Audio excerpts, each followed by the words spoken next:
In the quiet, mist-kissed countryside of Herefordshire, just a mile from the village of Sutton St Nicholas, lies a curious monument to forgotten rights and half-remembered fear.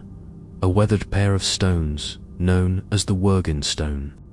Their rough surfaces are blotched with lichen and age, their base deeply hollowed out, as though centuries of use wore down the earth's very bones. To the casual passerby, they seem no more than relics of some lost agricultural ritual. But ask the oldest villagers, and they'll shift uncomfortably in their chairs before leaning forward to speak in low voices about the devil's bargain that once scarred this sacred place. Long ago, the Wergin Stone was the center of ceremonial rent collection, a tradition now all but vanished. Once a year, tenants would gather around the hollowed base of the stone to pay tithes, not in coin, but in corn, lambs, or pledges of loyalty. It was said to be a custom so old that even by the time the Normans arrived, no one could recall who the first lord of the stone had been. And more unsettling still, no one remembered who now received the offerings. By the middle of the 17th century, the custom had dwindled.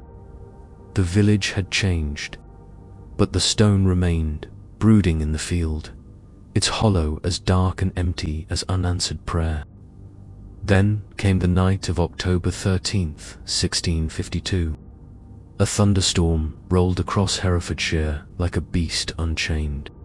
Forked lightning lit the fields with unnatural clarity, and the winds howled not through the trees, but against them, as though something vast and unseen was moving below the clouds. In the heart of this storm, a shepherd named Osric Dunn watched from the slope of Sutton Hill, as the field around the Wergin Stone convulsed in violent motion. In a flash of searing light, he saw them. The stones were gone, or rather, dragged, tumbling in arcs through the air as though gripped by invisible hands. They crashed to a halt 240 paces from their rightful place, smoking slightly in the wet grass. And standing where they had once stood was a figure, horned and tall, eyes flickering like cinders. The devil, they said, had come for his due. Osric ran, speechless with terror. When the villagers arrived at dawn, the air was thick with the smell of sulphur, and deep cloven footprints were found circling the stone's former resting place. It took 9 yoke of oxen, 18 of the strongest beasts from 3 neighboring farms, to drag the stones back to where they belonged. Even then, it said the oxen foamed at the mouth, and one dropped dead before the task was done. The ground refused to receive the stones at first, groaning under the weight as if rejecting what had once been taken.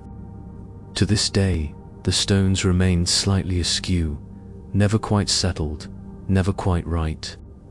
No one knows why the devil moved them, or why he returned them untouched. Some say the land had forgotten its promise to him, a rent unpaid, a pact broken.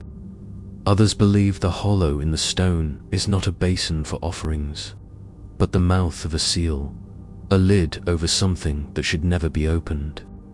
Whatever the truth, no one collects rents at the Wergin Stone anymore, but the field remains oddly cold, even in high summer.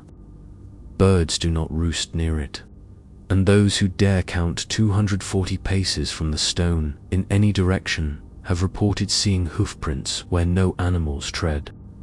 If you enjoyed this eerie tale from Britain's haunted past, don't forget to like, subscribe, and comment below with your favorite legend, or share a chilling local story of your own.